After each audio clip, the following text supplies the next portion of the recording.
à tous et bienvenue dans cette nouvelle vidéo. Aujourd'hui, j'ai envie de vous parler de 2 livres de cuisine, non pas un, mais 2.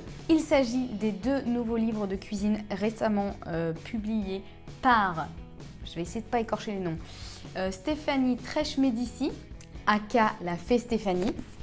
Voilà, une espèce de bible de la cuisine végane. Donc ça s'appelle Ma cuisine végane pour tous les jours. Et le deuxième, c'est celui publié par Alice Gritham, j'espère que j'écorche pas les noms, et Julie Bienvenot. Donc Alice, c'est Alice de Au vert avec Lily. Et voilà, ça s'appelle Cuisine végane pour les débutants. Autant vous dire 2 petites merveilles. Alors, on va commencer par celui-là. Je vous lis ce qui est écrit derrière, comme ça vous aidera un petit peu. Alors, vous voulez mettre plus de verre dans votre vie pour passer tout en douceur à une alimentation végane et cuisiner sans protéines animales. Découvrez dans ce livre des recettes simples et accessibles, joyeuses et colorées. Des assiettes à déguster les soirs de semaine au petit déjeuner ou sur le pouce au bureau. Des desserts et des mets pour recevoir parce que vegan et festif, c'est compatible. Des focus sur les bienfaits des ingrédients utilisés dans les recettes et une foire aux questions pour tout comprendre à l'alimentation végane. Manger vegan, c'est super sain. Yeah baby! Ce que j'ai beaucoup aimé avec ce livre, c'est que d'une manière générale, la promesse est vraiment tenue, c'est-à-dire que toutes les recettes sont vraiment faciles à réaliser. Il y a généralement assez peu d'ingrédients, pas des trucs compliqués qu'on se dit mais qu'est-ce que c'est qu'il va falloir que j'aille dans un supermarché du futur pour trouver ça. C'est vraiment des ingrédients faciles. Regardez, par exemple, pour vous montrer une recette, je vais essayer de voir un peu ce que je fais. Vous avez la liste des ingrédients qui est quand même relativement courte et la liste des instructions, pareil, c'est hyper simple. Et toujours une petite variante ou une petite astuce, enfin un truc, un petit plus à ajouter à la recette qui est toujours assez sympa.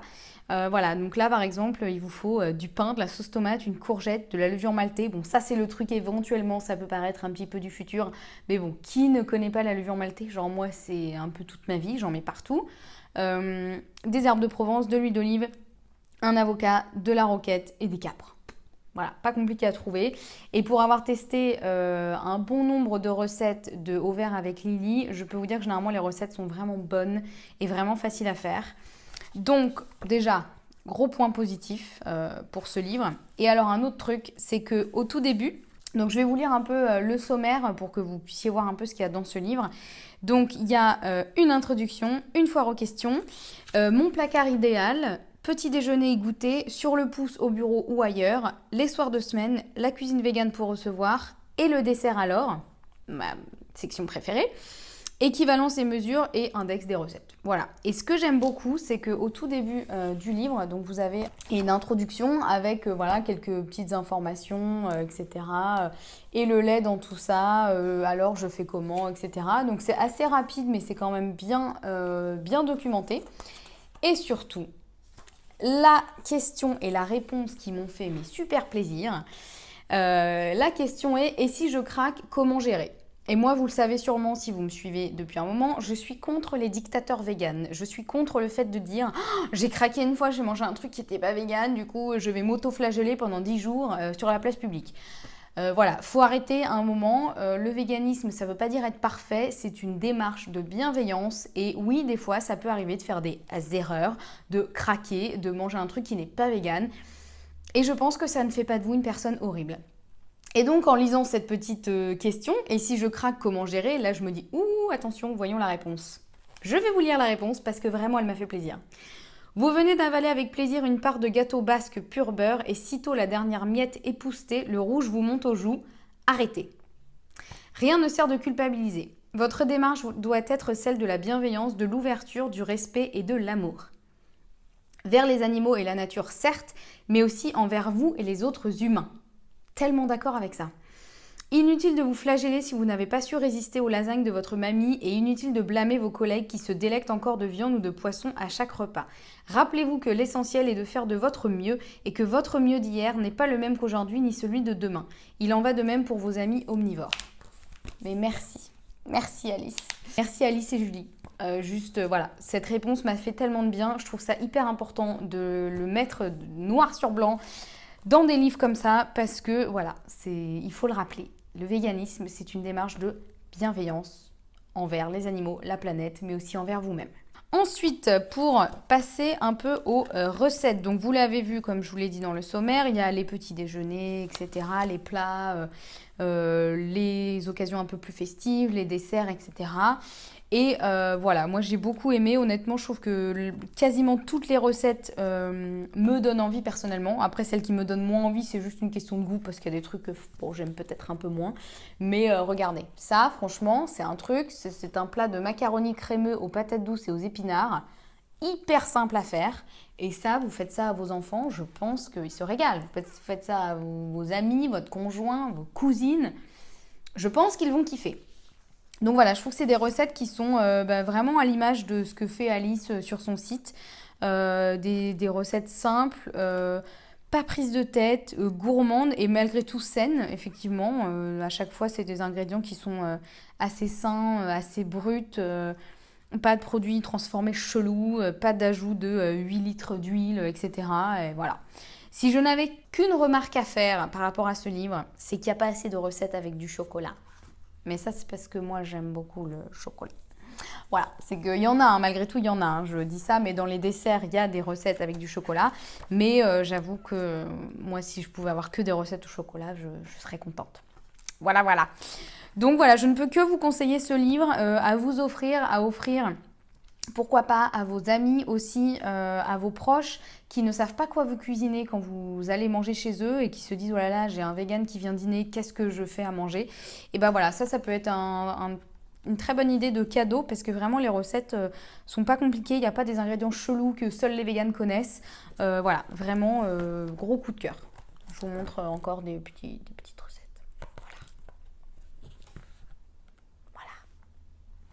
Voilà, donc très chouette ce livre et vraiment un bon truc à avoir pour de bonnes recettes sans se prendre la tête. Passons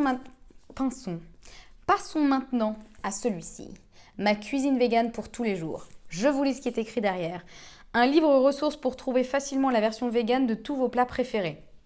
Pizza, quiche, cake marbré ou tarte au citron. J'ai un problème avec les R aujourd'hui. La cuisine de Stéphanie Trèche-Médici est avant tout une cuisine du quotidien efficace et sans ingrédients compliqués. Plus de 350 recettes. 350 recettes, les gars.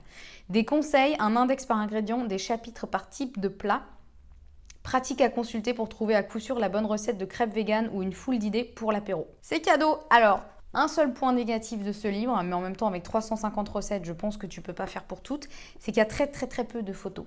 Vous voyez, à l'intérieur, c'est vraiment genre un livre de recettes comme nos grands-mères avaient, un peu, comment elle s'appelle, celle qui faisait ce livre de recettes, Je sais cuisiner.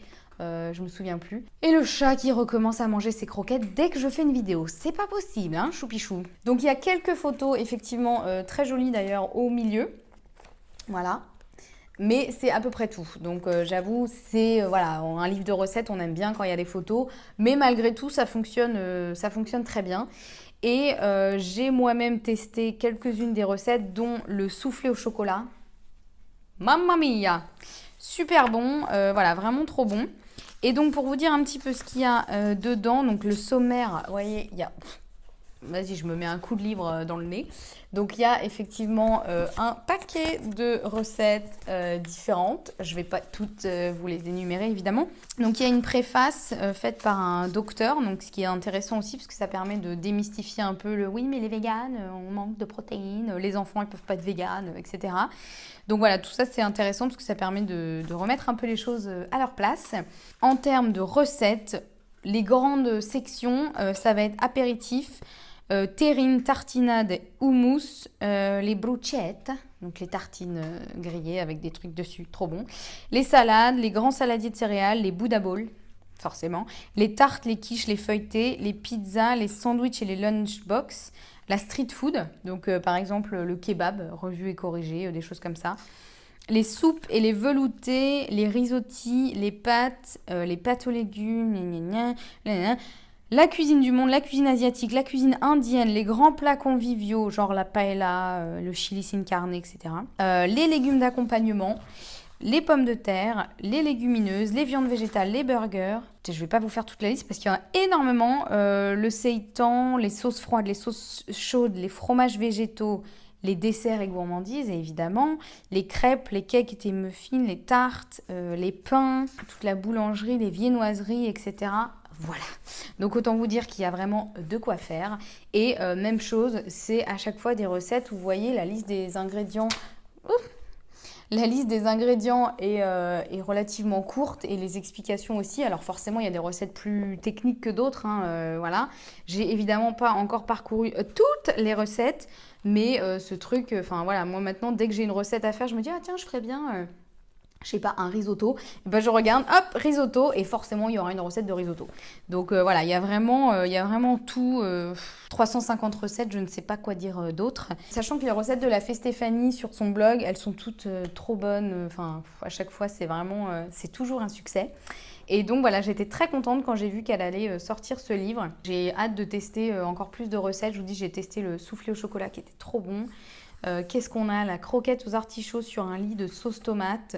Tartinade de fromage aux noix de cajou, ail et poivre au curcuma. Il faut les fromages, parce qu'on n'a plus le droit d'appeler ça des fromages apparemment maintenant. De la brioche farcie aux petits pois. Voilà, des trucs complètement improbables, mais qui je pense peuvent être très sympas à essayer. Quiche au poireau, enfin voilà, c'est vraiment, à la fois c'est un vrai bon recueil, comme c'est écrit derrière, de toutes les recettes qu'on a l'habitude de manger, qu'on avait l'habitude de manger avant, qui sont pas véganes. C'est un très bon recueil pour les transformer en recettes véganes et aussi pour découvrir des nouvelles choses. Donc voilà, c'est un peu le truc à avoir avec toutes les recettes de base et en plus des trucs un peu originaux, un tian provençal, un velouté de patates douces et pois chiches grillés. Enfin voilà, tout ça, moi ça me donne faim. Je pense que je vais aller me tester une petite recette. Donc voilà, donc vraiment, je pense que ces deux livres-là, alors ça, peut-être pas à offrir à vos proches dès le début, parce qu'ils risquent d'être un petit peu... ça fait beaucoup de recettes d'un coup. Donc pour les débutants, effectivement, plutôt celui-ci. Et ça, c'est vraiment, si vous êtes vegan et que voilà, toutes les recettes qu'on cherche sur Internet, on se dit comment on fait ça déjà? Tac, tout est là, quasiment. Voilà, club sandwich, etc. Enfin, je ne vais pas tout faire toutes les recettes. Mais voilà, gros coup de cœur pour ces deux livres-là. Je vous mets les liens en barre d'infos, toutes les références. Et voilà, donc Alice et Stéphanie, merci à vous. Merci de nous faire des magnifiques livres de recettes comme ça, qui nous facilitent la vie au quotidien et qui nous permettent de nous régaler. Voilà, j'espère que cette petite vidéo vous aura plu. Je sais que certains se sont plaints dans les commentaires des autres vidéos de ne pas voir le chat. Alors je vais essayer de vous le filmer un peu parce qu'il a décidé de ne plus venir m'embêter quand je filmais les vidéos. Il a dû comprendre la leçon. Donc voilà, je vais vous le filmer quand même, sa petite bouille et ses grandes moustaches. Et en attendant, je vous fais des bisous. N'hésitez pas à mettre un petit pouce si vous avez aimé cette vidéo et si vous pensez que vous allez acheter un de ces deux livres merveilleux. Je vous fais des bisous et je vous dis à très bientôt pour une prochaine vidéo. Ciao!